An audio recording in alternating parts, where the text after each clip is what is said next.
Ice cream खाएगी, bread roll भी तुझे पसंद है, लेकिन पढ़ाई करने का वक्त आए, होमवर्क करने का वक्त आए, बस बुखार आ जाता है। अरे आमी की बोका, रोज सुबह उठ के डेली तेरे लिए नाश्ता पकाऊं, टिफिन रेडी करूं, तुझे रेडी करूं। तुझे समझ में भी आ रहा है मैं क्या बोल रही हूँ, या मैं यूं ही अपना गला खराब कर रही हूँ?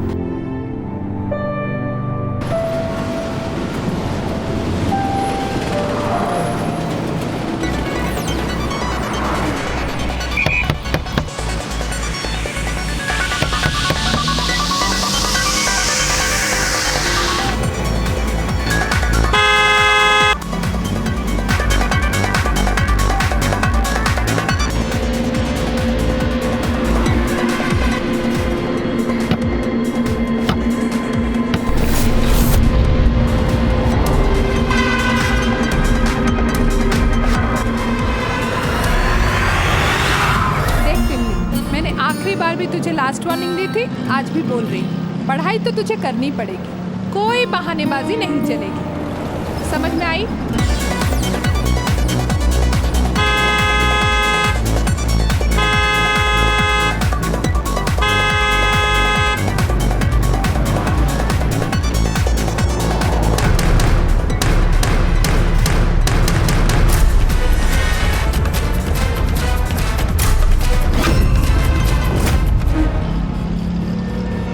वो क्या है? ए तिमली, नंबर नोट कर। WB 38V2086। हाँ, एक मिनट।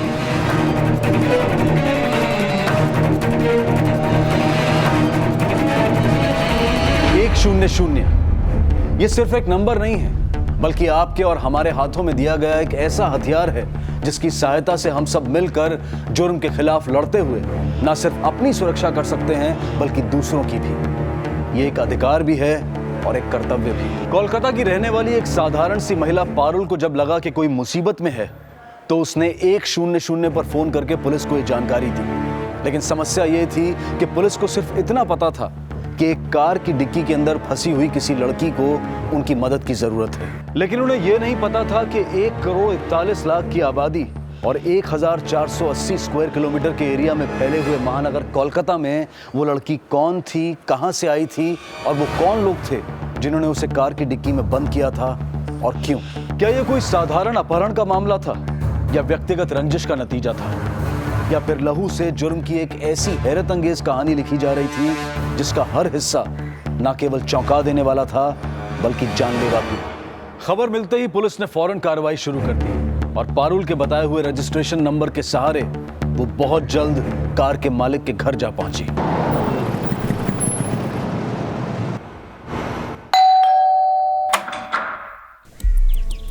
जी सब इंस्पेक्टर उत्पल दास। शांतनु पाल आप ही है क्या? जी। व्हाइट कलर का कार WB 38V0286 आप ही का कार है? कोई बचाओ! जी ये कार मेरे नाम पर है, पर मेरी बेटी सुवर्णा इस्तेमाल करती है। आपकी बेटी अब कहाँ है? सुवर्णा, यदि कैशो।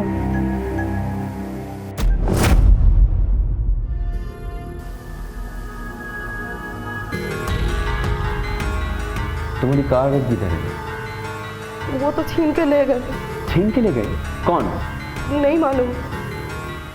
आज सुबह जब मैं शांति निकेतन से कोलकाता की तरफ आ रही थी तब अचानक से एक गाड़ी मेरे पीछे से आई और मुझे ओवरटेक कर लिया और उसमें से कुछ गुंडे बाहर निकले। मैंने अपनी गाड़ी रिवर्स ले ली। पकड़ पकड़, चल चल चल चल, जल्दी कर जल्दी कर जल्दी कर, गाड़ी चला गाड़ी चला गाड़ी चला, जल्दी चल, जल्दी कर। नहीं हो रहा है गाड़ी। अब देख। और मैं अंधाधुंध गाड़ी चलाते हुए जंगल में घुस गई। तभी अचानक मेरी गाड़ी का टायर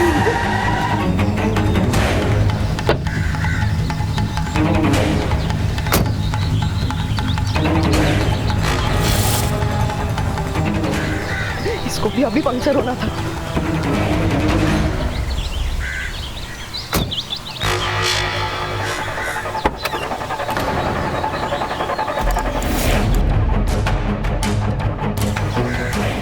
दीदी बचा लीजिए दीदी, मुझे बचा लो। उन लोगों ने मेरे पति को मार दिया है, अब मुझे भी मारना चाहते हैं। पर तुम हो कौन? मैं रेशमा। वो लोग मुझे जबरदस्ती उठाकर लाए हैं। आप जो वो होटल में खाने के लिए रुकी थी ना, तब मैं चुपके से आपकी गाड़ी में बैठ गई। मुझे बचा लो दीदी। इसका मतलब ये लोग तुम्हारी वजह से मेरे पीछे पड़े थे। अच्छा तुम एक काम करो, तुम बाहर आओ। तुम बाहर आओ, मैं पुलिस को फोन करती हूँ। शिट, इसका नेटवर्क भी अभी नहीं लगा है। शिट। अच्छा सुनो, तुम एक काम करो, तुम टायर चेंज करने में मेरी हेल्प करो।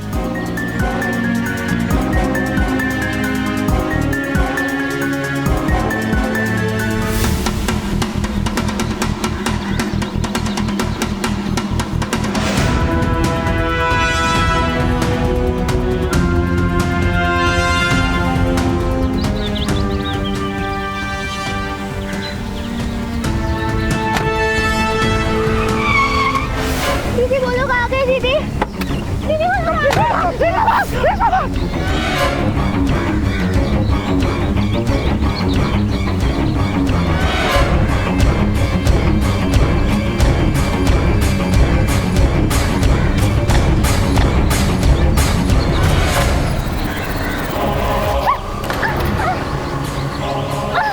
तेरे भेजे में बुद्धि है क्या? है बुद्धि? नहीं। इस गाड़ी की लड़की कहाँ है? मिली? तो कहाँ जाकर छिप गई है? सुन, हम दोनों ये गाड़ी लेकर निकलते हैं। उस साली को यहीं मरने दे। चल चल चल चल, निकल निकल।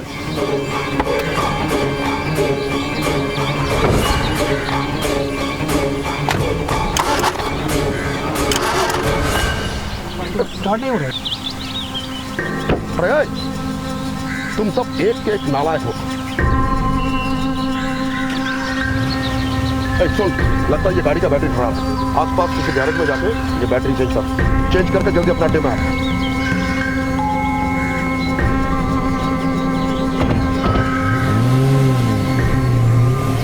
उसके बाद काफी देर तक मैं वहीं छिप के बैठी रही।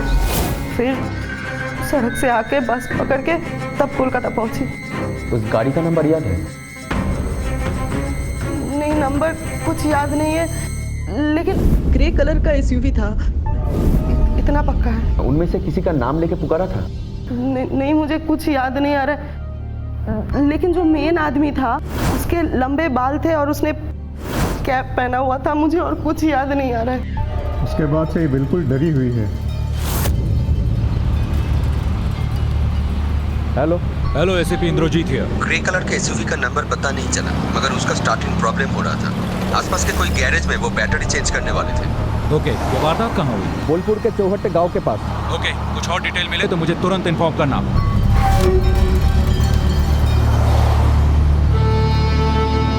माँ वो अच्छा आदमी है, नाम है उनका वहाँ पे। पर तुम इतनी दूर अकेले कैसे रहेगी बेटी? माँ अब बाबा नहीं रहे तो किसी ना किसी को तो टाका पैसा कमाना ही पड़ेगा ना। और फिर मैं अगर वहाँ जाऊंगी तो इन दोनों का पढ़ाई लिखाई और बाकी सब खर्चा भी हो जाएगा।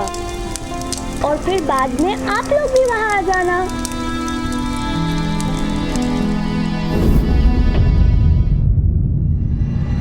इतनी कम उम्र में रेशमा पैसा कमाने के लिए कहां जाने की बात कर रही थी, और जो लड़की अपने भाई बहन के भविष्य को सजोने के लिए घर से निकली थी, वो उस कार की डिक्की में कैसे पहुंच गई? इन सभी सवालों का कोई जवाब नहीं था। कोलकाता पुलिस के पास सिर्फ एक सुराग था, और वो था कार का रजिस्ट्रेशन नंबर। जैसे जैसे वक्त बीतता जा रहा था, वैसे वैसे ये केस और पेचीदा होता जा रहा था। इस पेंट को गाड़ी से गिरा देती हूँ, कोई ना कोई तो जरूर देखेगा।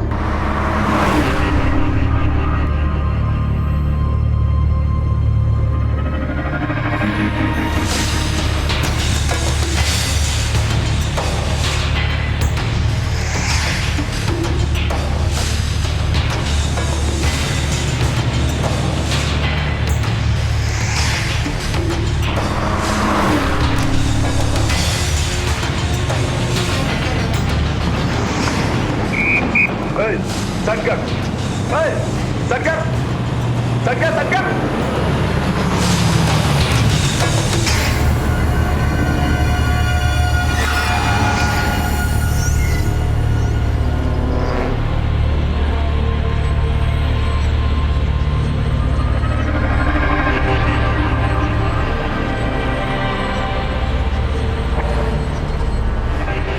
अरे डिक्की में क्या है? हाँ क्या सर? कुछ भी तो नहीं है सर, कुछ भी नहीं। तू इतना सारा कलर पे इतने से गिर रहा है? हाँ उतर के देख, पूरा रास्ता खराब कर दे तूने। डिक्की खोल। सर जी मैं बोलता हूँ सर जी अपने तो रात कर देना हम कुछ।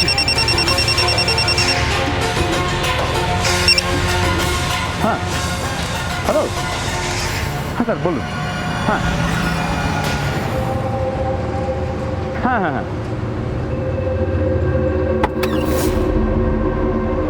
स्मार्ट बच्चे हैं, चुपचाप से यहाँ पे लेटी रहे। ज्यादा चालाकी करने की कोशिश की ना तो तेरी ये दोनों आंखें मैं निकाल लूंगा। Okay sir. Hello control room यार। हेलो, एक मारुति गाड़ी है वाइट रंग की, प्राइवेट नंबर है। The number is WB38V2086। इसको रोको, अगर कहीं भी दिखे तो। इसका बैकलाइट फूटा हुआ है, पॉसिबिलिटी ऑफ किडनैपिंग केस।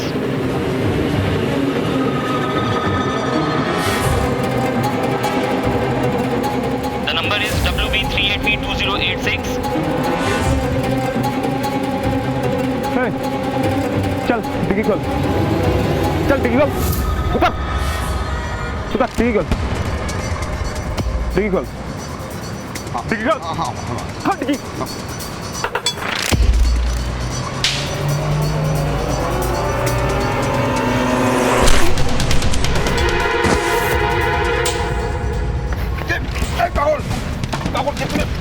ये तूने क्या किया? पुलिस वाले को मार दिया? अरे ऐसे नहीं मारता तो हम दोनों मारे जाते।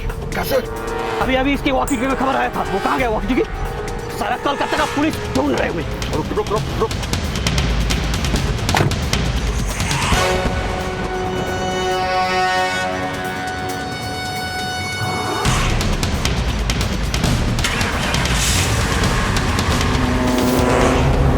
पुलिस का कांस्टेबल शहीद हो गया था। वहीं दूसरी तरफ वेस्ट बंगाल पुलिस ने एक पल की भी देरी ना करते हुए चौहट्टा गांव के आसपास उन गुंडों की एसयूवी की तहकीकात शुरू कर दी थी। उसका नंबर नोट किया? हाँ सर, उसका नंबर है WP20U0955। तो गाड़ी की चाबी शिल्पी को देके निकल जा। हम लोगों को थोड़ा लंबा चक्कर काट के आना पड़ रहा है। हाँ ठीक है। जब जरूरत होगी तो मैं तुझे कॉल कर लूंगा। ठीक है चल।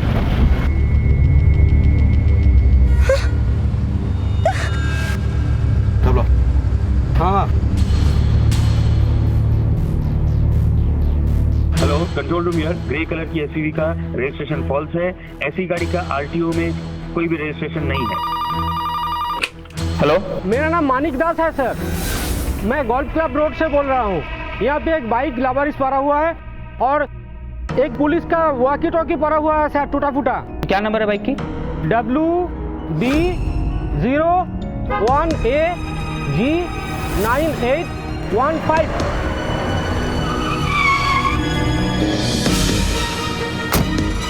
सर मैंने देखा था वो लोग एक सादा कार में था और गाड़ी का पीछे का जो लाइट है ना वो फूटा हुआ था और उसी में से ना ये कलर गिरा था। आई थिंक कांस्टेबल ने इंफॉर्मेशन मिलने के बाद कार को रोका होगा और ये भी हो सकता है कि वो खुद किसी प्रॉब्लम में हो।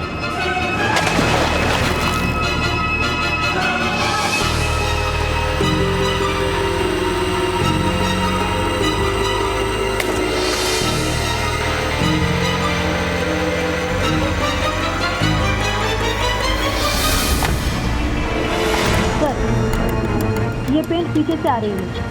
इसका मतलब वो लोग बीटी रोड से आ रहे थे और अभी साउथ कोलकाता की तरफ जाते हुए टॉलीगंज की तरफ मुड़ गए थे। चलो हम लोगों को उस तरफ चल के देखना चाहिए। हाँ let's move. ACP Indrajit come online. Sir SUV का रजिस्ट्रेशन नंबर मिल गया है। नंबर नोट करो। The number is WB02300955।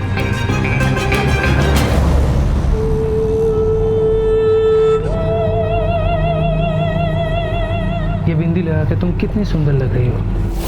पता है तुम्हें, अब एक किस तो देना ही पड़ेगा।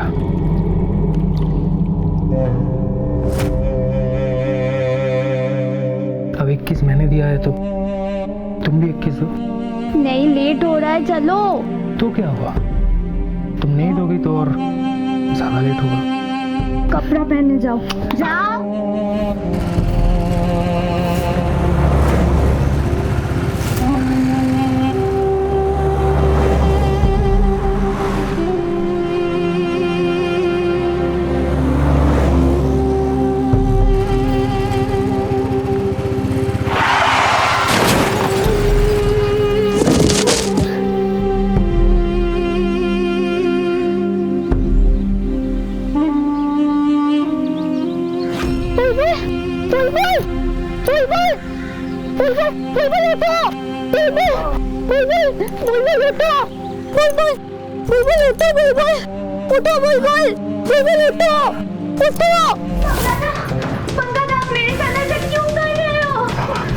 क्यों कर रहा हूं?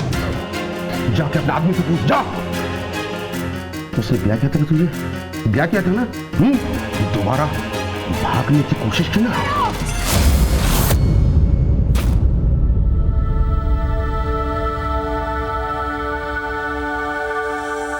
बहुत हुआ, मैं हूं ना, संभाल लूंगी, देखती हूँ मैं। दीदी तुम्हें किसी कौन हो?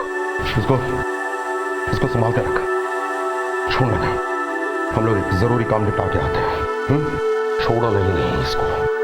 चल करना, चल। इस गाड़ी को ठिकाना लगाना होगा।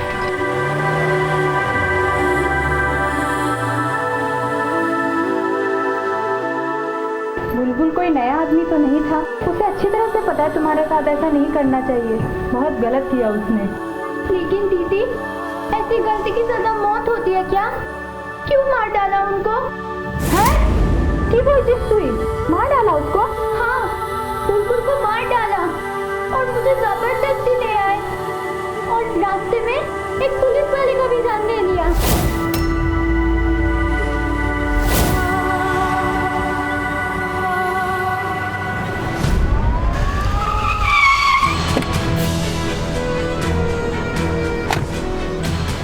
सर, 2 आदमी हमारा दुकान के सामने गाड़ी छोड़ के चला गया सर, इसलिए मैंने थाना में फोन किया सर। सर, पूरा ब्लड ही ब्लड।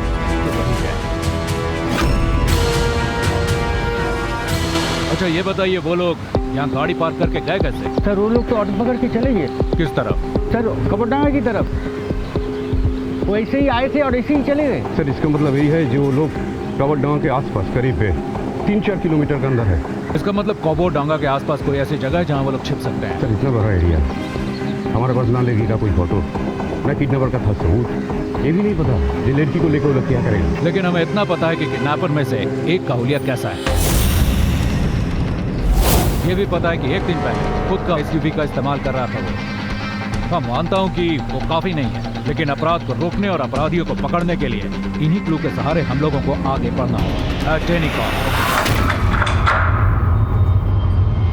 सच्ची बोलो, तुमने क्या बुलबुल दा को मार डाला? हाँ मार दिया, क्योंकि उसने गद्दारी किया था, जोगादा से धोखा किया था उसने। और वो पुलिस वाला, उसको क्यों मार डाला? अगर उसे नहीं मारता तो पुलिस और गवर्नमेंट दोनों मिलकर मुझे फांसी पे लटका देती। अगर उनसे मैं बच भी जाता तो जोगादा मुझे नहीं छोड़ता, मरवा देता। मगर अब मेरा क्या होगा? सोचा है तुमने? तुमने पुलिस वाले को मारा है ना? वो लोग तुम्हें छोड़ेंगे नहीं, कहीं भी जाके छुपोगे तुम्हें ढूंढ निकालेंगे। और इसके बाद क्या मैं इसको जेल में पैदा करूंगी? तो मैं क्या करूं? अब मैं क्या करूं? इसको छोड़ दो यहाँ पर और निकलते हैं यहाँ से। दिल्ली मुंबई कहीं भी चले जाएंगे। पागल हो गई है। उसको यहीं पे छोड़ दे, हैं? वो पुलिस को सब उगल देगी, उसके बाद तुम लोगों का क्या होगा सोचा है? वो सब मुझे नहीं पता, बस इतना जानती हूँ अगर इसको हम लोग नहीं छोड़ेंगे ना तो मैं तुम्हें छोड़ के चली जाऊंगी। शिल्पी, ये मैंने क्या कर दिया? शिल्पी दीदी आप ठीक हो? शिल्पी, कमला, पानी दे, अब देखो, शिल्पी दीदी,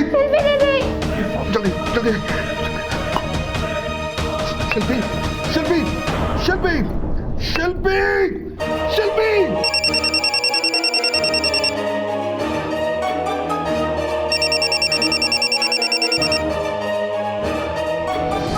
अपनी पत्नी के बेहोश होने के बावजूद भी बंका जिसका फोन उठाने पर मजबूर हो गया था, जिसका नाम मोबाइल पर पढ़ते ही वो बुरी तरह से घबरा गया था, कौन था वो जोगादा?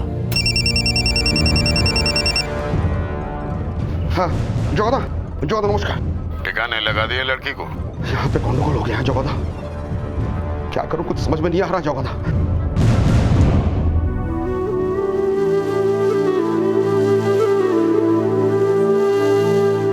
मुझे कुछ समझ में नहीं आ रहा जोगादा, मैं क्या करूं मैं? मार डाल उसको। जोगादा ये आप क्या कह रहे हैं जोगादा? जोगादा वो मेरी बीवी है जोगादा, उसके पेट में मेरा बच्चा है जोगादा। जोगादा मैं उसे कैसे मार दूं? अगर वो इस हाल में पुलिस के हाथ लग गई ना तो अपने बच्चे के लिए सब भग देगी। मेरी बात ध्यान से सुन, अगर तू जिंदा रहेगा ना तो दूसरा बीवी भी आ जाएंगे और बच्चे भी पैदा हो जाएंगे। और अगर तू फंस गया ना मैं तुम दोनों को मरवा दूंगा। समझा मेरी बात?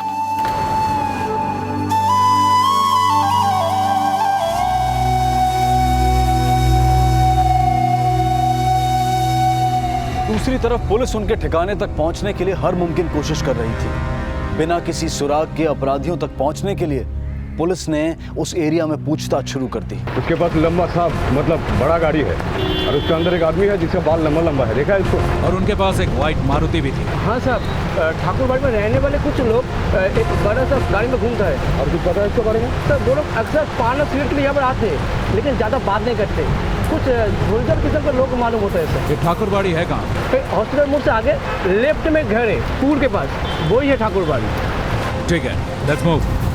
ये कोलकाता का मौसम भी बड़ा अजीब है, कभी धूप है तो कभी बारिश है।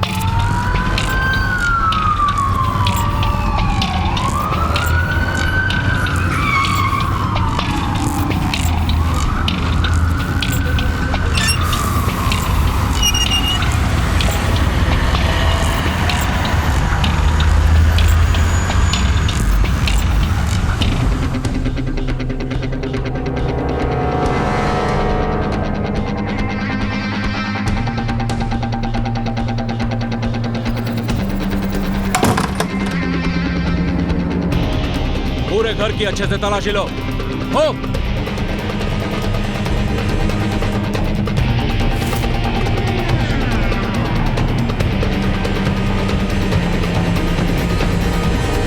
सर, यस, ये पर्स मिला है। सर, ये 24 परगना के दौतोपुकुर से कोलकाता तक का है सर। 4 दिन पहले का है। हाँ सर। मतलब वो लोग उस लड़की को किसी जगह से उठा के लेके आए थे। सर जल्दी आइए।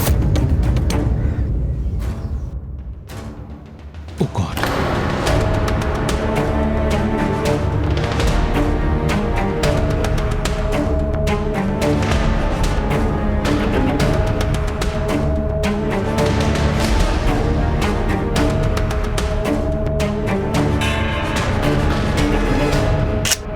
Call the ambulance and the forensic department. Okay sir. एक लड़की उम्र करीब 18-20 साल की, उसको हस्बैंड को मर्डर करके कल उसको किडनैप किया था।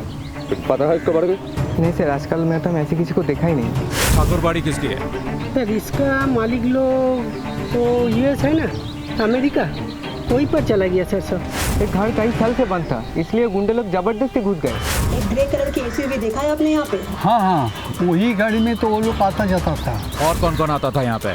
और तो कोई नहीं, हाँ मगर 2-3 महीना में नया लड़की लोग इधर आते थे फिर चले जाते सर। उस गाड़ी को आखिरी बार कब देखा आपने? करीब 1.5 घंटा पहले वो 2 आदमी आके फिर चला गया। सर वो जो लड़की का मर्डर हुआ ना, कोई लड़की हमेशा इधर ही रहता था sir.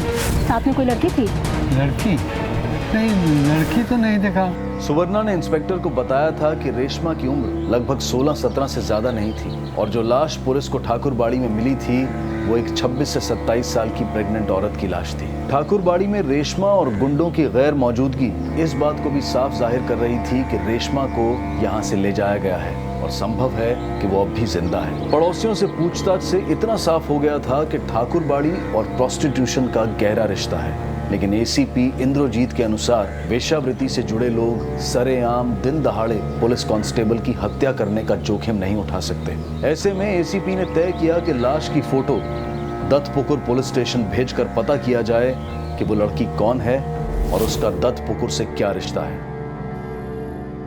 Ravindra, medication. Yes sir. ये औरत 4 दिन पहले हमारे दत्तपुकुर एरिया से कोलकाता गई थी, जहां उसका संबंध एक किडनैपिंग केस के साथ जोड़ा गया है। पता करो ये कौन है। ये तो शिल्पी है, बंका की बीवी। बंका? बंका कौन है? नोटोरियस है सर। मर्डर केस में अंदर हुआ था, पेरोल में बाहर होने के बाद से गायब है। चलो उसके घर चलते हैं। सर अगर शिल्पी नहीं होगी तो घर पर कोई नहीं होगा। यहाँ उसका उठना बैठना किसी के साथ तो होगा ना? उसका दोस्त बुलबुल चौधरी। बुलबुल चौधरी।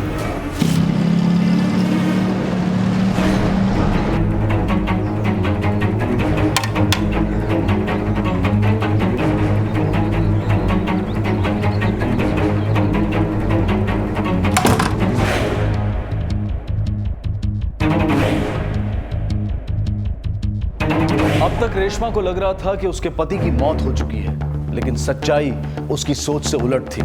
बुलबुल जिंदा था, पर अब सवाल यह उठ रहा था कि इतना सब कुछ हो जाने के बावजूद भी वो खामोश क्यों था।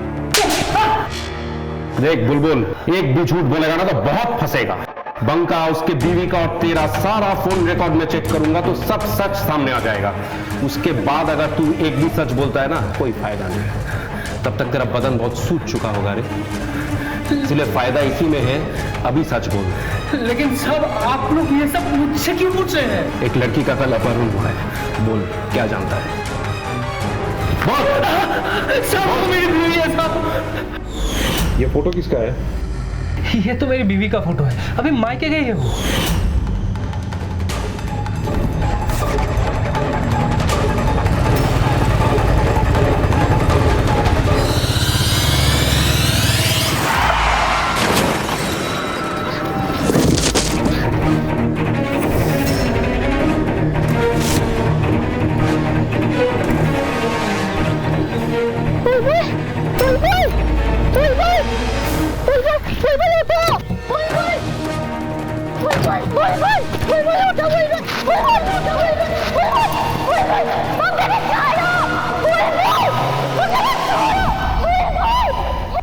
बंका दोस्त था ना तेरा, और ऊपर से तू उसके बीवी की मदद भी करता था, फिर उसने तेरे साथ ऐसा क्यों किया? जब से हम दोनों ने वो जोगादा के लिए काम करना शुरू किया ना, तब से दोस्ती खत्म हो गई सर। जोगादा? मतलब वो जो उस एरिया का नेता है? अरे सर वो तो ऊपर से नेता है सर, अंदर से साला बांग्लादेश में लड़कियों का बंदोबस्त करता है वो। मैं उन लड़की लोग को लेके बिना वीजा और पासपोर्ट के यहाँ पे आता था, इच्छामती नदी पार करके, और वो जो बंका है ना, वो ही बेच देता था लड़की लोग को। लेकिन सब सच में जब से मैंने रेशमा को देखा, मैंने बस ठान लिया कि उसको बंका के साथ नहीं भेजना है। फिर हम दोनों ने शादी कर ली साहब। लेकिन वो बंका को जब पता चला, वो जाके उस जगादा को बोल दिया साहब, इसीलिए बुलाया था हम दोनों को मिलने के लिए। देख बुलबुल, जो चीज बाहर बेचने के लिए है ना, वो चीज अगर तू अपना पास रखना चाहता है तो उसको कीमत देना पड़ेगा। और तूने तो कोहिनूर डायमंड चुराया है। जोगादा, आप मुझे थोड़ा वक्त दे दो जोगादा, मैं उसका पूरा कीमत आपको चुका दूंगा। उसके हिसाब तू मेरे को दे। जोगादा, लेकिन बंका को हिसाब देने का जल्दी था, इसलिए मुझे टाइम नहीं दिया। बंका का कोई नंबर है तेरे पास? क्या साहब, वो तो हर हफ्ता अपना मोबाइल नंबर सब चेंज कर देता है साहब। उसका नंबर मिलना बहुत मुश्किल है साहब, बहुत मुश्किल है। इस केस का सरकारी गवाह बनेगा।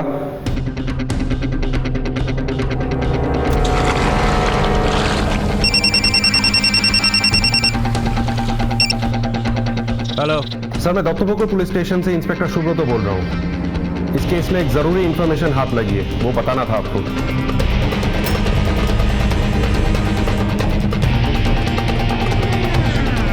सर, मुझे आपकी एक मदद चाहिए। I need a permission. Don't worry, हो जाएगा। Right sir. फिर सर, अब क्या बोल रहे हैं? अब मुझे पता है। सर, ये मैं नहीं बोल रहा हूँ, इसने ब्लेम किया है आपके ऊपर। अरे बकवास, ये सब बकवास है ये सब। अरे कोई एक पागल आदमी मेरे बारे में आपको कुछ बोले, अब मेरे से पूछताछ करने चले आए हो। आपको सीनियर ऑफिसर का नाम बताओ, उसका नाम बताओ, मैं बातचीत कर लूँगा। सर मेरे से बड़े सीनियर ऑफिसर्स की तो लंबी लिस्ट लग जाएगी, किस किस का नंबर दूँ आपको? आपसे भी इतना कीजिए, बता दीजिए बंका का कोई नंबर है कि नहीं आपके पास? अरे बाबा उसका नाम तक पता नहीं, मेरे को अब नंबर से पूछ रहे हैं। Thank you very much sir, लगता है आपसे दोबारा मुलाकात करना पड़ेगा।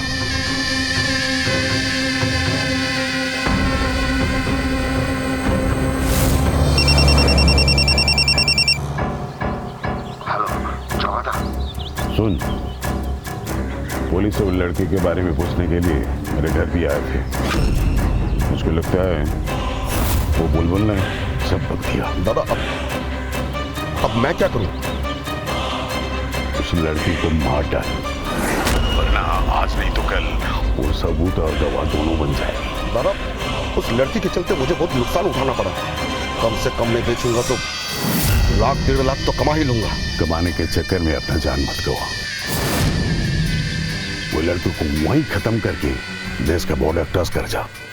बॉर्डर क्रॉस करने के बाद बंदोबस्त मैं कर देता हूँ। जोगादा सर, मुझे आपकी एक मदद चाहिए। I need a permission। हो जाएगा। अब तुम गए जोगादा। सर उस लड़की का जान खतरे में है, बंका किसी भी समय उसको मार सकता है। बंका का फोन ट्रेस कराओ इमीडिएटली। ऑलरेडी ट्रेस करना शुरू कर दिया है। गाड़ी सॉल्ट लेक के आसपास कहीं न्यू टाउन की तरफ जा रहा है। मैं आपको गाड़ी का नंबर तुरंत ही भेजता हूँ। Over and out.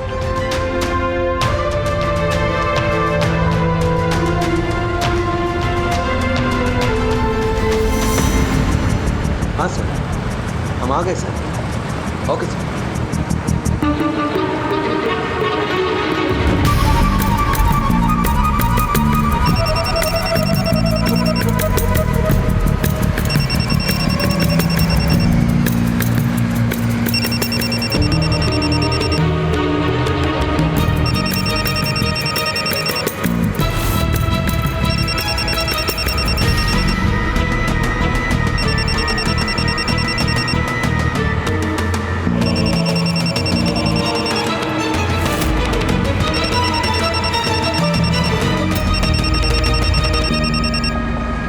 फोन कहाँ से मिला?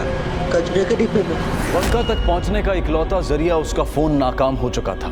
सुबह से लेकर अब तक पुलिस ने अपनी तफ्तीश से मामले को काफी सुलझा तो लिया था, लेकिन बंका अब भी आजाद घूम रहा था और उसकी आजादी का मतलब था रेशमा की बर्बादी। शाम ढल चुकी थी, कोलकाता शहर और रेशमा की जिंदगी पर रात गहराने लगी थी। मैंने वो फोन सॉल्ट लेक मार्केट में फेंक दिया था। अब देखना है कि वो पुलिस वाला साला अगर फोन का ट्रेस करेगा भी, वो उधर सॉल्ट लेक में जाके मरेगा। मुझे पता था ऐसा ही होगा। अपराधी अपने आप को बहुत चालाक समझता है, लेकिन वो ये भूल जाता है कि हमें उनकी हर चाल समझने की आदत होती है। बंका ने आधा घंटा पहले अपना मोबाइल सॉल्ट लेक में फेंका है। इसके बाद वो लड़की को मारने या ठिकाने लगाने के लिए कोई भी सुनसान जगह ढूंढेगा। अगर तू इस लड़की का क्या करने वाला? जोगादा ने कहा था उसे मार डाल, पर मैं सोचता हूँ नहीं, उसे मारने से पहले उस साली के साथ थोड़ा मजा लिया, फिर साली को ठिकाने लगा के आज हम बॉर्डर क्रॉस कर जाएंगे। लेकिन ये सब करेगा किधर? इस एरिया में बाईपास के आसपास यही एक जगह है जहां यह काम वो आसानी से कर सकता है। Are you sure, sir? वो ऐसे ही करेगा? हाँ, अपराधी के दिमाग से सोचो। सॉल्ट लेक में कोलकाता पुलिस की हद खत्म होती है और बंगाल पुलिस की हद शुरू होती है। यहाँ से भीड़ भाड़ में वो वापस नहीं जाएगा। कोलकाता में तो चारों तरफ भीड़ ही भीड़ है। फिक्र मत कर, एक जगह है जहाँ इस वक्त कोई नहीं होता। सामने राजरहाट बाईपास है और रात के समय वो बिल्कुल सुनसान रहता है और उनके लिए यही आसान होगा कि उस लड़की को यही मार के सीधा एयरपोर्ट पकड़ते हुए बॉर्डर की तरफ बोंगा जाए, और इसके लिए वो कोई भी पब्लिक ट्रांसपोर्ट यूज कर सकता है। अपनी गाड़ी लेकर हम आगे नहीं जा सकते, रोड पर हर जगह पुलिस चेक कर रही होगी। एक काम करते हैं, राजारहाट मोड़ के पास हम किसी बस पर चढ़ जाते हैं जो दमदम जाती हो। दमदम जाके लोकल ट्रेन पकड़कर हम कोलकाता से दूर निकल जाएंगे।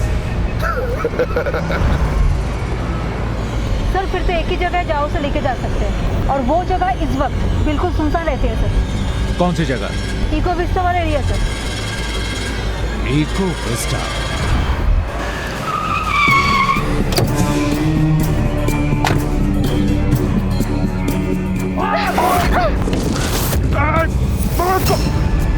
पकड़ इसको! इसको पकड़! हम लोग इको विस्टा पहुंच रहे हैं, फौरन एक बैकअप टीम भेजो।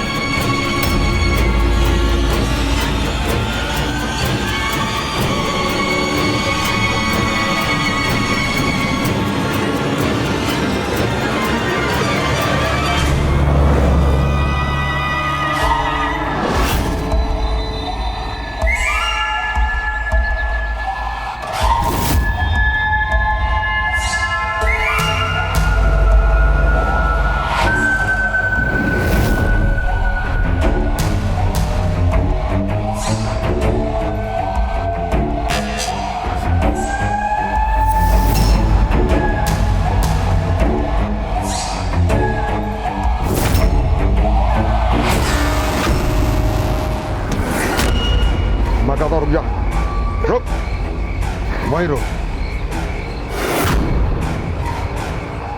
वहीं रुक। हाँ, अपने से कपड़े खोल, वरना मैं अगर खोलूंगा ना तो इस कपड़े के साथ ना तेरी चमड़ी भी खोल दूंगा। नहीं, नहीं खोलेगी? नहीं। तो ठीक है, फिर मैं ही खोलता हूँ।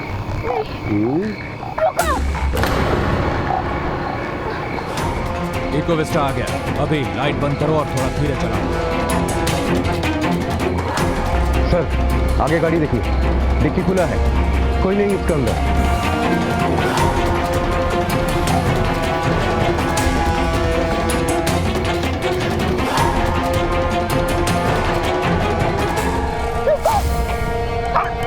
ये क्या कर रही है तू?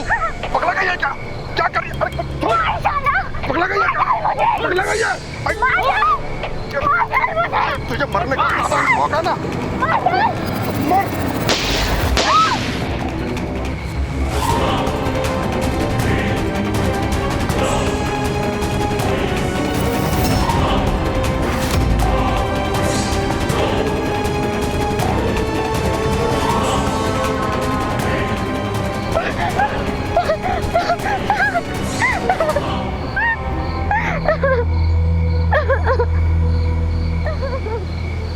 क्यों किसी ने एक 6 साल की मासूम बच्ची की इतनी निर्ममता से हत्या की?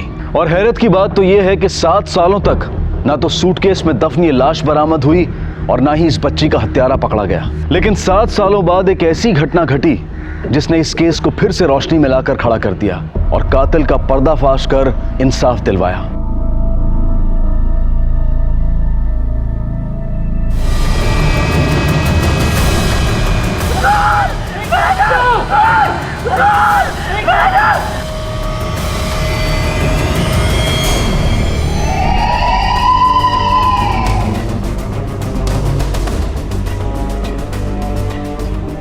साहब, विक्टिम का नाम नैना सेठ है, ये इनका पति का घर साहब।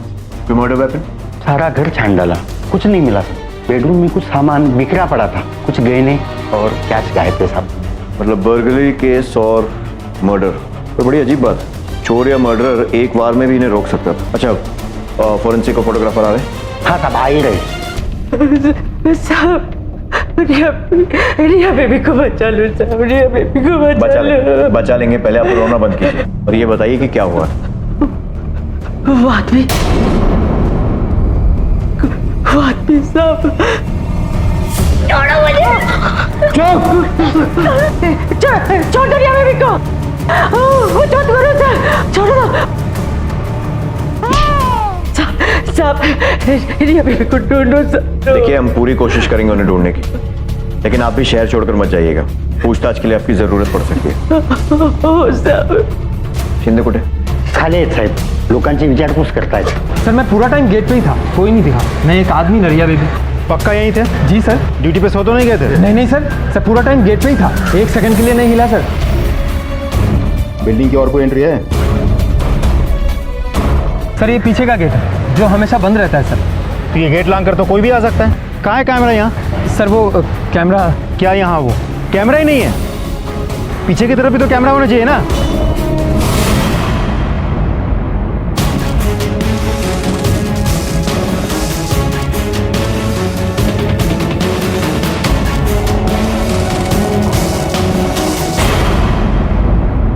ब्लाइंड स्पॉट तो फिर भी समझ में आता है, लेकिन यहाँ तो पीछे के पूरे सेक्शन में एक भी कैमरा नहीं है। मतलब मर्डरर शायद वहीं से आया और वहीं से गया होगा।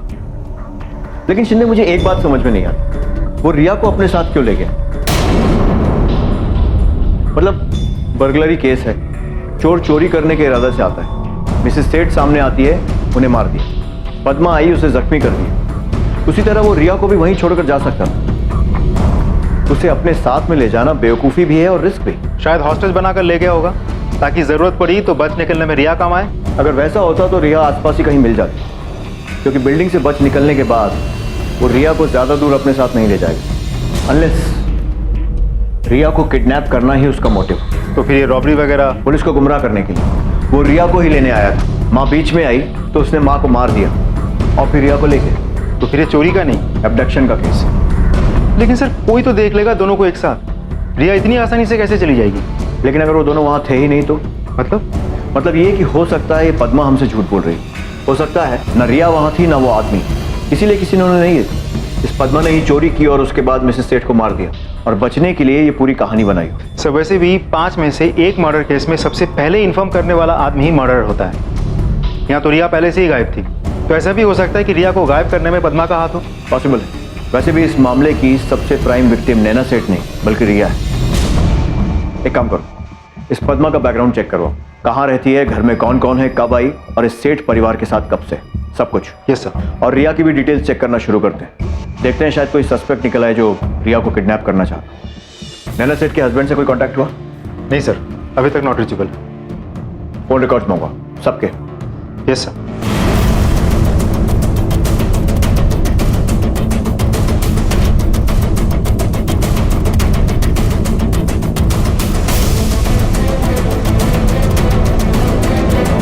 साहब,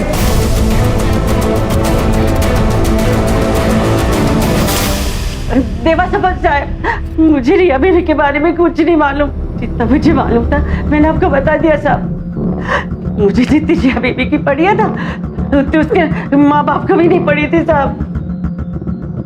इसका क्या मतलब हुआ कि उसके माँ बाप को नहीं पड़ी थी? अरे नैना आओ, तुम जल्दी चलो, लेट हो रहे हैं यार। हाँ चलिए, फास्ट चलिए। मैडम जी, हम बेबी को बहुत तेज बुखार है। इसे छठे माले पे डॉक्टर है, वहाँ पर दिखा दो। नैना ये तुम्हारी कोई स्टूपिड किटी पार्टी नहीं है यार, डिनर है, चलो जल्दी। दोनों ने मिलकर उस मासूम बच्ची का सत्यानाश कर दिया था। मैं जानती थी कितना रोती थी वो, कितनी दुखी थी वो, क्या मांगती थी, थोड़ा सा प्यार, थोड़ा सा साथ। पता नहीं रिया बेबी कहाँ होगी साहब। ठीक है, अभी तुम जा सकती हो, लेकिन शहर छोड़कर मत जाना। जी साहब। पता करना पड़ेगा। यस सर, वो इंदर सेठ, रिया का बाप, वापस आ गया है। अच्छा हुआ मर गई नैना, डिवोर्स मांग रही थी, अब कम से कम मुझे एलिमनी तो नहीं देनी पड़ेगी। और सर, आप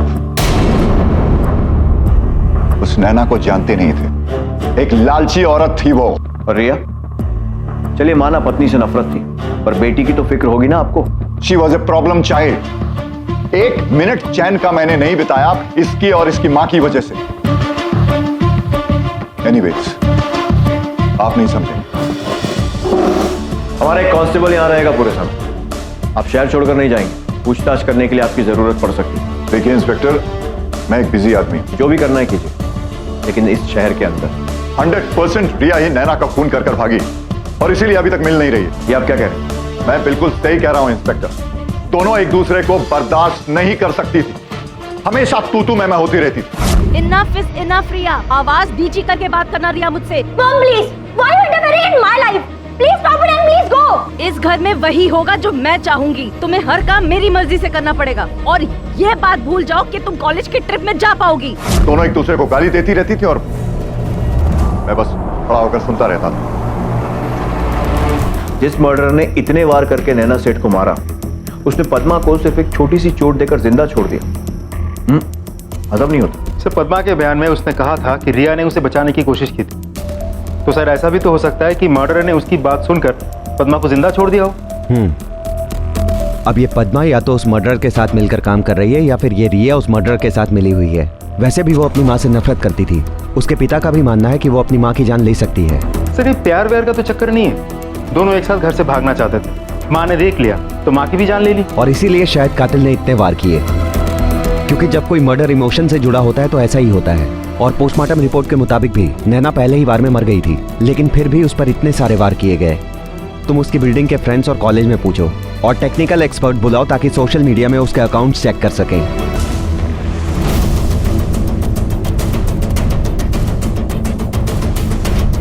एक मिनट, ये पेज खोलो। Born alone will die alone. मरने से क्यों डरूं, धोखा तो मुझे लाइफ ने दिया है। जन्म देकर मौत दी, thank you, happy mother's day.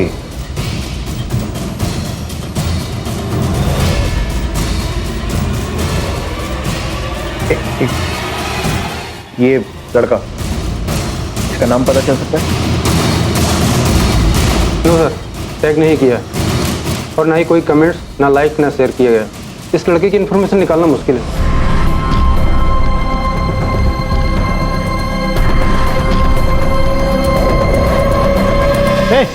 इधर आओ। ए, तुम्हें बुला रहा हूँ इधर।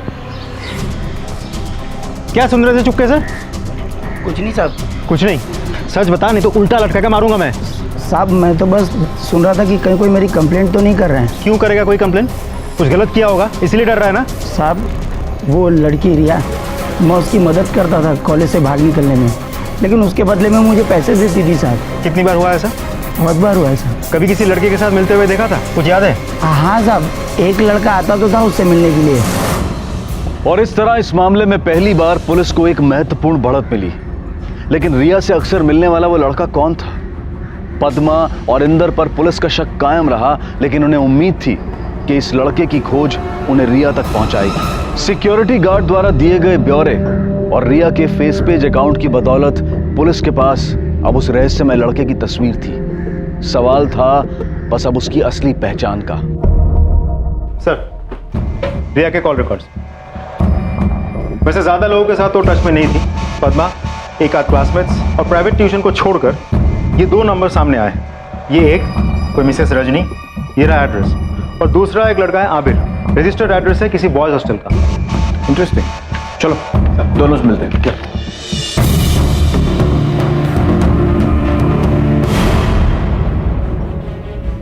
आपके पिताजी? नहीं नहीं, मेरे पति थे। ओह, आई एम सॉरी, मुझे इस समय ऐसे आपको डिस्टर्ब नहीं करना चाहिए था, लेकिन एक जांच चल रही है और उसी के सिलसिले में आपसे कुछ बातचीत करनी। ये ऑफ कोर्स, बताइए। करीब 2 महीने पहले आप किसी रिया सेठ से बातचीत हुई थी आपकी? रिया सेठ? मैं तो ऐसी किसी औरत को नहीं जानती। लड़की है, कॉलेज में पढ़ती है। उसी के फ़ोन रिकॉर्ड्स में हमें आपका नंबर मिला। कुछ 3 कॉल्स घुमाए गए थे। लेकिन मैं ऐसी किसी लड़की को नहीं जानती हूँ। हो सकता है रॉन्ग नंबर हो। ठीक है, कुछ याद आए तो बता दीजिए। वैसे क्या उम्र थी आपके पति की? 65 के थे। ओके। ये औरत रजनी खुद है 40 साल की मुश्किल से, और पति 65 साल का। अचानक हार्ट अटैक से पति की मौत हो जाती है। नहीं सर, ये रजनी मुझे बहुत डाउटफुल लगी सर। शिंदे, एक काम करो, किसी को भेजकर उस पर नजर रखो। मैं भी इस एड्रेस पर पहुंच गया हूं। लेकिन ये हॉस्टल नहीं, अनाथ आश्रम है। ओके सर, चलो। यस सर, बताइए क्या हेल्प कर सकता हूँ मैं? मुझे अवीर से मिलना है, बुलाइए उसे। वो तो लापता है ना सर, हमने तो कंप्लेंट भी लिखवाई थी ऑर्फन रूल्स के हिसाब से। लापता है? कब से? 4 मई से। 4 मई से? क्यों सर, कहीं उसने कुछ गलत? आपको ऐसा क्यों लगा? जी ऐसी बात नहीं है सर, लेकिन वो थोड़ा हाथ से बाहर गया हुआ लड़का है। ड्रग्स की भी लत लगी थी उसे, डिप्रेशन की वजह से। अचानक गुस्सा हो जाता है, और इतना गुस्सा मानो पागलों जैसा। मुझे अवीर के सारे रिकॉर्ड्स चाहिए। निकलवाता हूँ सर। आबिर के ऑर्फनेज के रिकॉर्ड्स। गुड, बट सर 5 साल की उम्र में अनाथ हुआ था, तब से अनाथालय में ही है। फिर 2008 में उसे अडॉप्ट किया गया था। किसने अडॉप्ट किया? रजनी और हर्ष वाधवा ने। रजनी? उसकी एक छोटी बहन भी है जो पिछले 7 साल से लापता है।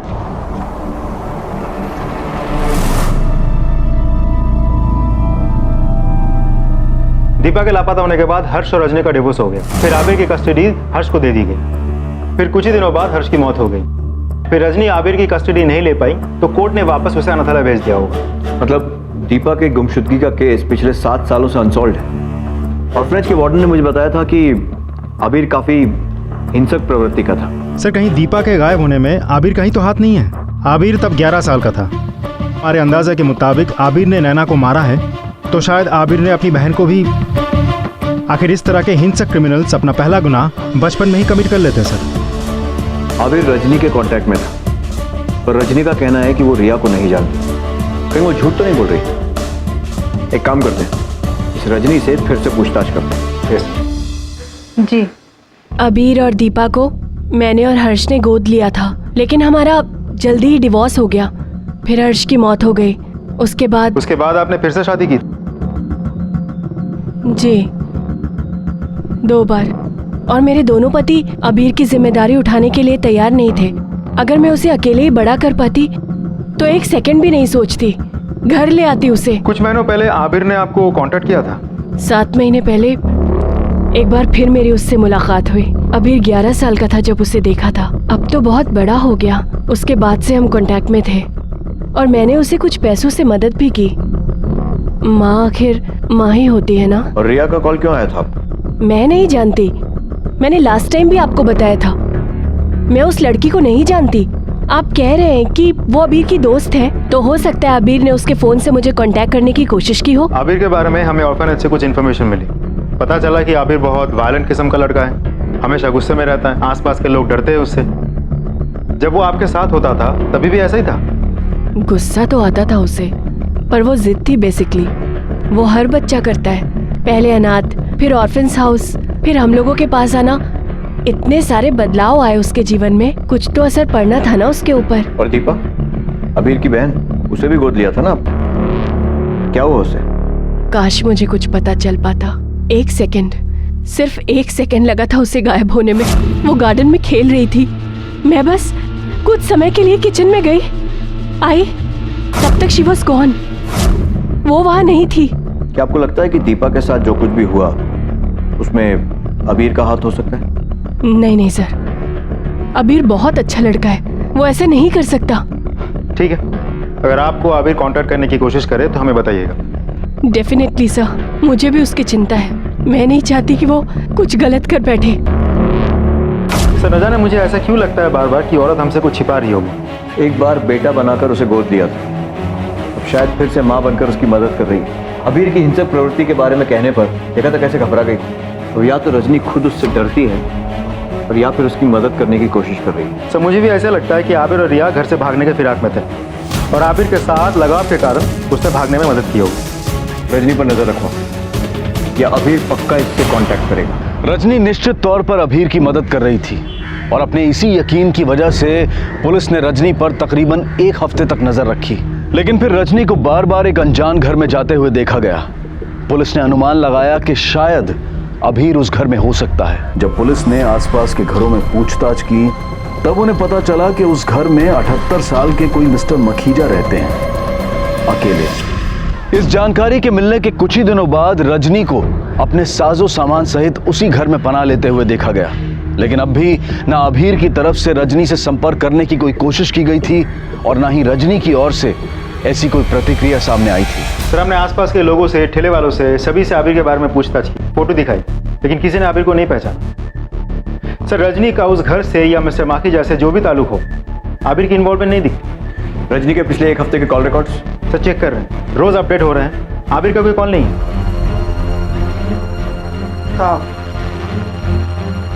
क्या है सर? आपने आबिर के फोन रिकॉर्ड्स में से अननोन नंबर्स की इंफॉर्मेशन मांगी थी। आ गया सर। राजेंद्र सिंह, एड्रेस मिल गया। राजेंद्र सिंह, गौर से देखो और बताओ। सर इन दोनों को तो उस दिन मैंने गोवा छोड़ा था सर। सर मैं एक्चुअली मेरा प्राइवेट कार का बिजनेस है ना सर, और ये लड़का तो चर्ची है, हर बार गोवा जाने के लिए मेरी गाड़ी यूज करता था। और लड़की? इस लड़की को तो पहले कभी नहीं देखा सर, उस दिन पहली बार देखा था सर। क्या चल रहा था दोनों के बीच गाड़ी में? ठीक से याद करो। ये सब बनकर वरना भाई सब ठीक है ना? हाँ, तो बस थोड़ी तबीयत खराब है। तुम गाड़ी चलाओ। ये हाईवे के बाद आगे कोल्हापुर में मेडिकल मिलेगा, रुकना है क्या? तुम सीधा गोवा लेके जाओ, कहीं भी रुकने की जरूरत नहीं है, समझे? ओके। राजेंद्र फोकस करो, ठीक से याद करो, क्या बात कर रहे थे तुम? कुछ भी अजीब, कुछ भी अलग गाड़ी में दिखाओ तो। सर खुसुर फुसुर तो चालू था उन लोगों का, फुल टाइम खुसुर फुसुर चालू था। लड़की ऐसा बोल रही थी कि हमने जो किया गलत किया, हमें ऐसा नहीं करना चाहिए था। बहुत घबराई हुई थी लड़की सर। और सर लड़का भी बहुत भड़का हुआ था, 3-4 बार लड़की पे बहुत चिल्लाया लड़का। गोवा में कहाँ छोड़ा था? एड्रेस? सर किसी होटल के पास नहीं छोड़ा था, वो वाघा बीच है ना, वाघा बीच के पास छोड़ा। ठीक है, अगर जरूरत पड़ी तो दोबारा बुलाएंगे। जी सर। शिंदे अगर ये सच है तो फिर रिया की जान को खतरा है। अभी के अभी गोवा नहीं, नॉर्थ गोवा हेडक्वार्टर्स में मेरे बैचमेंट है, उनसे असिस्टेंस तक मैं जरा इस पुराने केस को फिर से स्टडी करता हूँ जो 7 सालों से सुलझा नहीं। तो सर दीपा का मिसिंग केस? क्योंकि दोनों में सिर्फ एक ही चीज कॉमन है, अबीर और उसका गुस्सा।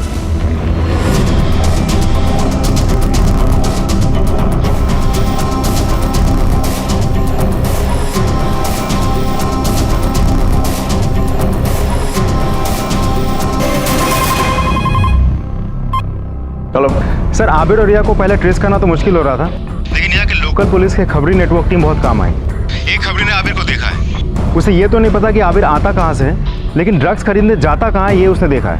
हमने इस एरिया को लोकेट कर लिया है और उस ड्रग्स बेचने वाले आदमी को भी लोकेट कर लिया है। पूरी टीम रेडी है, नजर टिकी हुई है, बस अभी यहाँ आबिर और रिया के आने का इंतजार है। ठीक है शिंदे, जैसी जरूरत लगे वैसा करो। जी सर। पर मौका हाथ से निकलना नहीं चाहिए, लेकिन जरा ध्यान से। कबीर का कोई भरोसा नहीं है। Yes sir.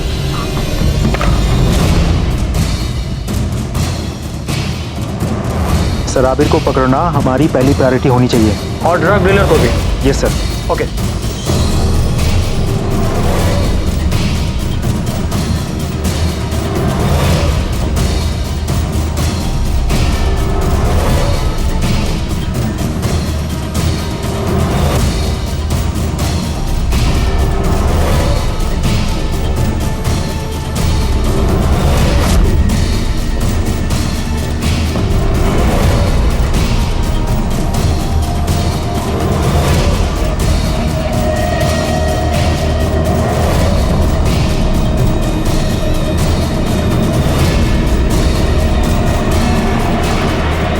पुलिस बहुत भगाते हैं। हाँ, तेरे लिए मुंबई से गोवा आना पड़ा। बोल रिया किधर है? सर मुझे नहीं मालूम रिया के बारे में, मैंने कुछ नहीं किया सर। सब मालूम पड़ जाएगा। अरे सर मैंने कुछ नहीं किया सर।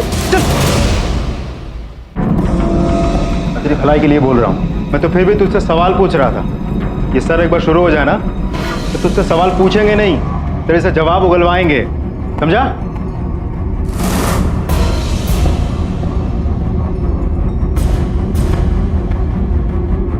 मैंने तुझे बोला था ना, लेकिन तू सुना नहीं। अब ये बेल्ट ही तुझसे जवाब उगलवाएगा। भाग गई वो, भाग गई।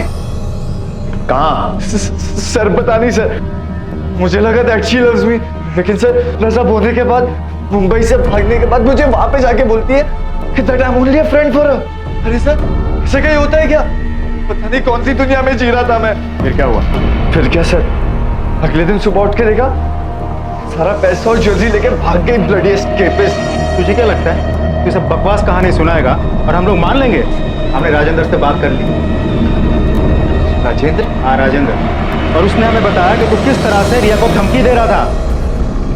अरे सर काय की धमकी सर, वो तो मैं बस उसको बोल रहा था कि अपना मुंह बंद रख, क्योंकि सबके सामने सच्चाई उगल रही थी। और वो भी सर मैंने उसको ये बोला था कि अपना मुंह बंद रख वरना उसके लिए अच्छा नहीं होगा सर। कौन सा सच उगल रही? मर्डर का? कैसा मर्डर सर? अबीर भोला मत बन, तूने रिया की मां का मर्डर किया है ना? क्या? या फिर तुम दोनों शामिल थे इसमें? अरे सर ये क्या कुछ भी बोल रहे हो आप? रिया की मम्मी तो तब थी भी नहीं जब हम लोग वहां से निकले। और सर हम लोग का यही प्लान था, सारी ज्वेलरी और कैश लेके निकल जाना कि जब रिया की मम्मी घर पे ना हो। सर हम लोग तंग आ रहे थे, मैं अपने ऑर्फनेज से और रिया अपने मॉम एंड डैड से, इसलिए हम लोग जाना चाहते थे कहीं दूर to make a new start. और सर रिया को भी नहीं पता होगा कि उसकी मॉम मर गए। फिर से झूठ? हाँ, हमारे पास चश्मदीद गवाह है जिसने तुझे खून करके भागते हुए देखा है। आई विटनेस?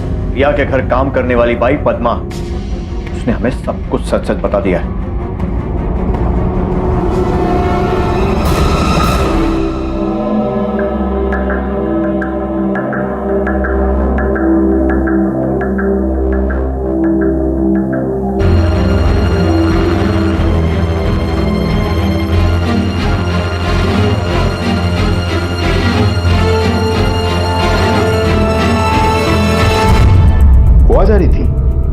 क्यों जा रही थी? मेरा गांव है वहाँ, मैं उधर से ही हूँ सर। सच सच बताओ। हाय शपथ साहब, मैं गांव ही जा रही थी। मेरे परिवार के कुछ लोग हैं वहाँ, मुझे अब नहीं रहना यहाँ। रोज रोज रिया बेबी के बारे में सोचकर, और वो नालायक इंदर साहब, उनको मजा करते देख मैं नहीं देख सकती साहब। एक सच बात बोलूं, मुझे पूरा विश्वास हो गया कि रिया बेबी अब मर चुकी है। जिस हिसाब से उसका फोन नहीं आ रहा है, वो नक्कीच मर गई साहब। रिया के मर्डर का बहाना देके नैना के मर्डर से बचना चाह रही थी तू? रिया के साथ जो लड़का था ना, उसे हमने पकड़ लिया है। उसी ने कहा है कि वो दोनों सिर्फ चोरी करना चाहते थे, चोरी किया और भाग गए। बची तू। वो झूठ बोल रहे साहब, वो खुद को बचाने के लिए मुझे फंसा रहा है। मैंने जो कुछ भी देखा आपको बता दिया साहब। वो तो मुझे भी मारने की कोशिश किया था। मैं झूठ क्यों बोलेगी साहब?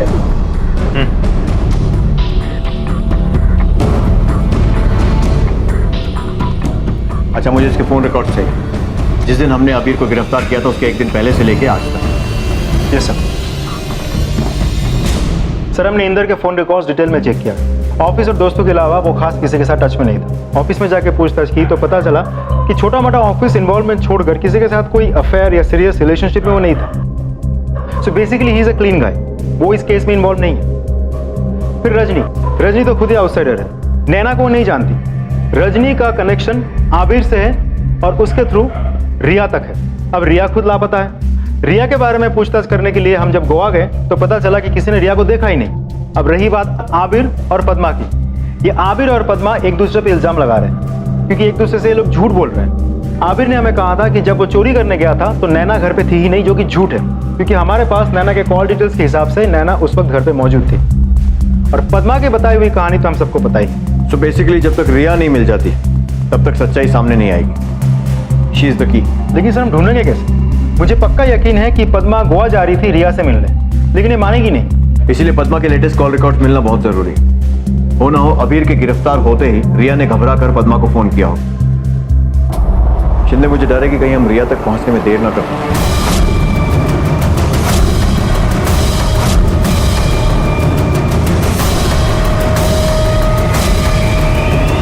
सर, आपने रजनी के डॉक्यूमेंट्स मंगवाए थे, उसका बैकग्राउंड भी चेक हो गया है सर। रजनी के तीनों पति हार्ट अटैक से मरे, तीनों 60 के ऊपर, अकेले और कोई परिवार भी नहीं। अरे रजनी का बैंक स्टेटमेंट हर पति की मौत के बाद बढ़ता ही गया।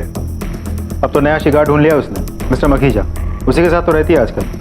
तुमने सही कहा था शिंदे, इस रजनी के मामले में कुछ ना कुछ गड़बड़ जरूर है और कोई केस भी नहीं है। कैसे होगा सर? डेथ तो नेचुरल है। मरने के बाद तुरंत बॉडी क्रिमेट कर दी गई, कहाँ से मिलेगा सबूत? सिवाय उसके लास्ट हस्बैंड के, विंसेंट जोन्स, कैथोलिक। मतलब उसकी बॉडी को जलाया नहीं बल्कि दफनाया गया।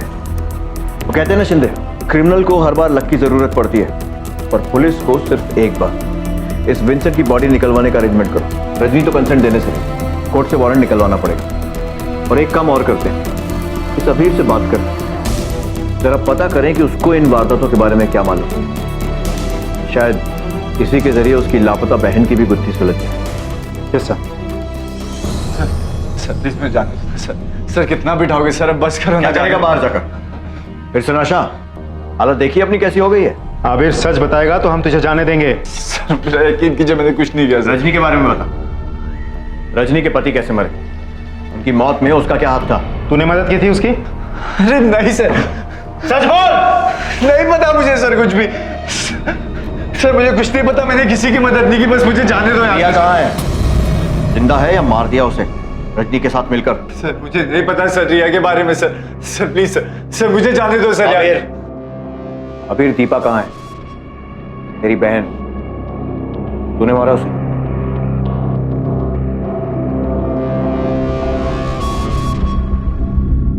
दीपू? नहीं सर, मैंने दीपू को नहीं मारा सर, और ना ही रिया को मारा सर। तुझे क्या लगता है झूठ बोलकर बच जाएगा? 10 मिनट में रजनी को यहां बुलाता हूं। दोनों माँ बेटे को आमने सामने बिठाकर पूछताछ करूंगा, सारा सच बाहर आ जाएगा। नहीं सर, सर नहीं, सर रजनी को यहाँ पे मत बुला दे सर, मुझे मार डालेगी सर। सर प्लीज सर आपके हाथ छोड़ता सर, उसको यहाँ पे मत बुला दे सर प्लीज सर, मुझे मार डालेगी सर। प्लीज सर उसको मत बुला दे यहाँ पे सर।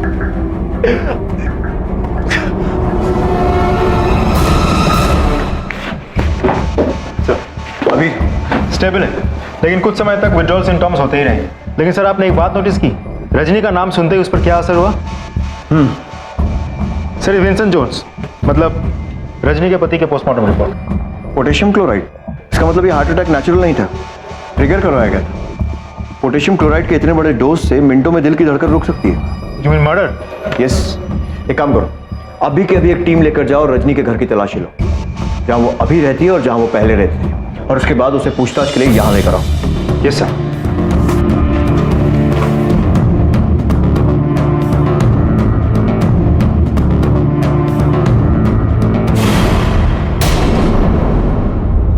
अरे सर आप? Search warrant,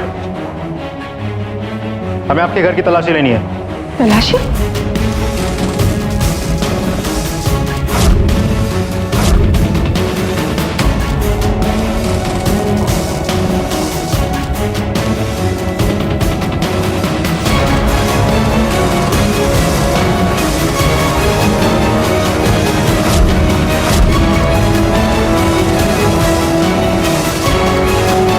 potassium chloride injection?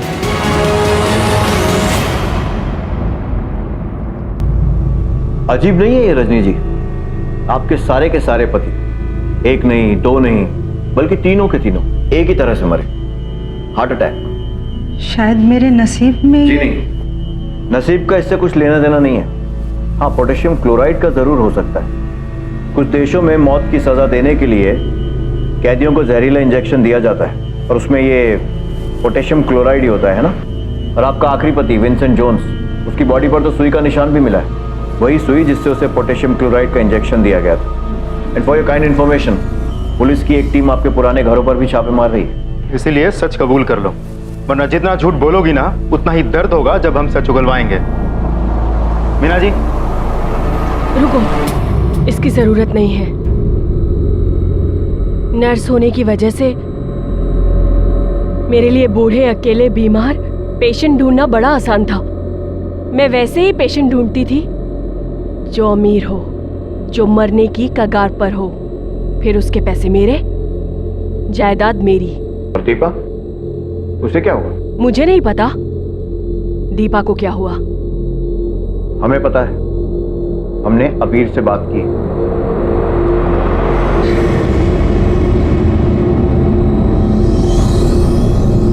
अबीर, देखो, अगर तुम अपनी बहन दीपा के बारे में सच सच बताओगे तो मैं प्रॉमिस करता हूं रजनी जिंदगी भर जेल की सलाखों के पीछे सड़ेगी, तुम्हारा कुछ नहीं बिगाड़ पाई।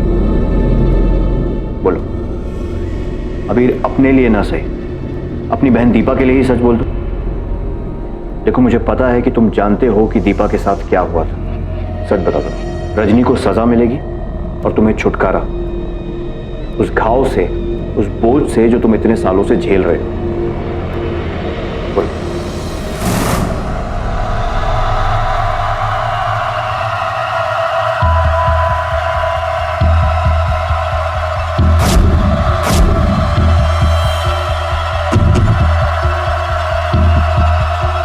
देखो मैंने क्या बनाया।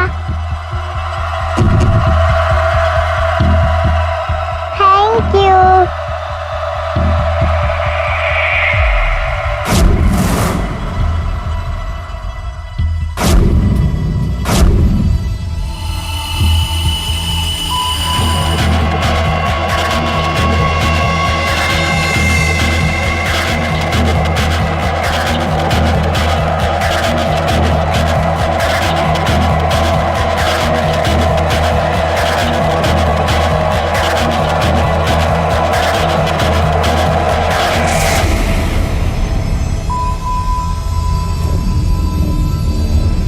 अबीर, क्या कर रहे हो वहां मिट्टी में?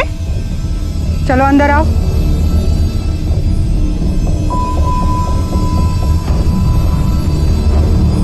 मैंने मना किया था ना वहां खेलने से। फिर भी खेल रहे थे? चलो अंदर आ जाओ।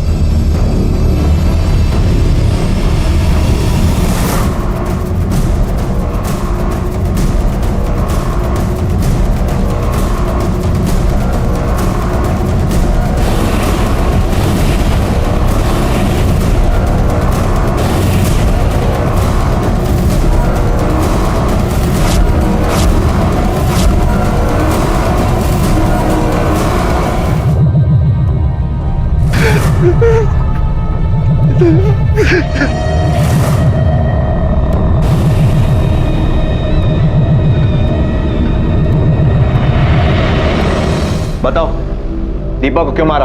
बोलो। खामोश रहकर कुछ नहीं होगा, बच नहीं पाओगी। अब हमारे पास दीपा की बॉडी है और उससे भी जरूरी एक गवाह, अबीर, जिसने तुम्हें उसकी बहन को मारते हुए देखा है। हर्ष से मैंने उसकी दौलत के लिए शादी की थी, लेकिन उस बूढ़े को अचानक फैमिली की कमी महसूस होने लगी। बाप बनना चाहता था, इसलिए हमने अबीर और दीपा को गोद ले लिया। ना चाहते हुए भी मुझे उसका साथ देना पड़ा। मैं जानती थी कि हर्ष कुछ दिनों में मरने वाला है, लेकिन ये नहीं चाहती थी कि उसकी सारी जायदाद दीपा और कबीर को मिल जाए। इसलिए मैंने दीपा को मार दिया और मौका देखकर मैं अबीर को भी मारने वाली थी, लेकिन तभी पता चला कि हर्ष ने मुझे ही धोखा दे दी। उसके पास कोई जमीन जायदाद नहीं थी, वो खुद कर्जे में डूबा हुआ था। मैंने उसे तुरंत डिवोर्स दे दिया और अबीर हर्ष के साथ चला गया। लेकिन कुछ दिनों में ही हर्ष की मौत हो गई और अबीर फिर से ऑर्फेन्स हाउस चला गया। लेकिन मुझे ये नहीं पता था कि दीपा को मारते हुए अबीर ने मुझे देख लिया था, नहीं तो मैं अबीर को भी नहीं छोड़ती। अब ये बताओ कि नैना के मर्डर और रिया के गायब होने से तुम्हारा क्या ताल्लुक है? मैं नहीं जानती, रिया और नैना के बारे में मैं कुछ नहीं जानती। जो सच था वो मैंने कबूल तो कर लिया ना। 7 सालों बाद नन्ही दीपा को इंसाफ मिला। ये बात साबित हो गई थी कि रजनी ने ही दीपा की जान ली, लेकिन नैना की मौत और रिया के गायब होने में उसका कोई हाथ नहीं था। आखिर पुलिस को अपना ध्यान फिर से उन 2 संदिग्धों पर केंद्रित करना पड़ा, पद्मा और अबीर। लेकिन पुलिस के अनुभव और अचूक परख की बदौलत ये गुत्थी भी सुलझ गई। पद्मा के कॉल रिकॉर्ड्स ये देखो, इनकमिंग और आउटगोइंग कॉल कोड देखो। गोवा का है। उन्होंने अबीर के अरेस्ट होने के बाद बौखलाई हुई रिया ने पद्मा को कॉल किया होगा गोवा से, और इसीलिए वो एकाएक गोवा के लिए निकल पड़ी। एक काम करो, ये लैंडलाइन नंबर्स कहाँ के ट्रेस करो और गोवा पुलिस से वहाँ पर रेड करने को बोलो। Yes sir.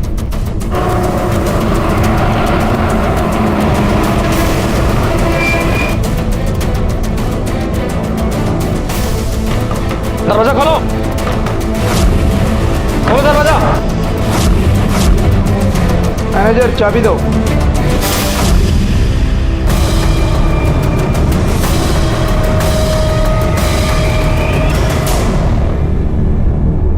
अब क्यों ले जा रहे हो? अरे मैंने सब बता तो दिया।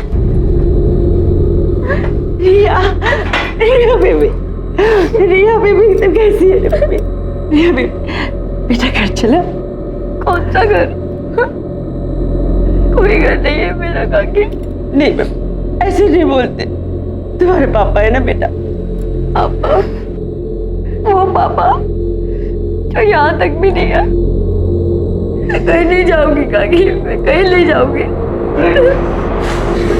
कहीं नहीं जाओगी तुम, अब तुम सीधे जुवेनाइल जेल जाओगी। तुम्हारे बैग से तुम्हारी माँ का खून मिला है। क्या रखा था उसमें? Murder weapon.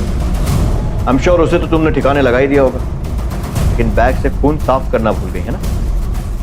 बस आप बात तो सुनो। कोई फायदा नहीं है, मदद नहीं कर पाओगे उसकी, बल्कि तुम भी जेल जाओ रिया को बचाने के जुर्म में, और साथ में अबीर भी।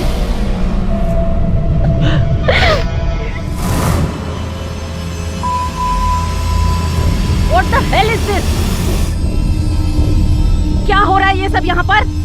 तुम इतनी चीप हो गई हो कि अब ऐसे लड़कों को घर पर लाने लग गई हो। मॉम रिलैक्स, ऐसा कुछ भी नहीं है। चुप बैठो। और तुम get out from here. Mom ये क्या कर रही हो? मैंने कहा ना ऐसा कुछ भी नहीं है। बाजारू लड़की, तेरी जैसी लड़की मुझे कभी नहीं चाहिए थी। तो मेरी जिंदगी में आई हो, मुझे नहीं चाहिए थी। मैं तुझे कभी नहीं चाहती। बदल लो। कुछ देर के लिए मैं डर गई थी, कुछ समझ में नहीं आ रहा था। जो भी हो, रिया बेबी को बचाना था। उस घटिया औरत की वजह से मैं रिया बेबी की जिंदगी को बर्बाद नहीं होने देना चाहती थी साहब।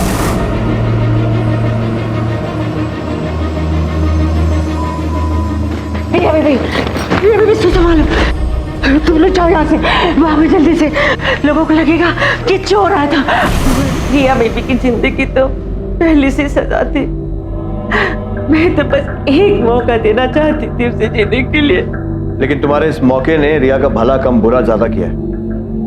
तुम्हारे गुस्से को समझता हूँ रिया, लेकिन तुम्हें भी समझना जरूरी है कि तुम्हारे इसी गुस्से ने तुम्हारी जिंदगी बर्बाद कर दी। वो क्रोध ही था जिसकी वजह से रिया और उसकी मां के बीच में दरार पैदा हुई। वो क्रोध ही था जिससे उत्तेजित होकर इंदर ने अपनी पत्नी नैना पर जोर जबरदस्ती की, जिसके परिणामवश रिया का जन्म हुआ और उसी क्षण से नैना ने रिया से मुंह मोड़ लिया। रिया को अपने किए की सजा मिली, जिसे काटकर अब वो एक नई जिंदगी शुरू करना चाहती है।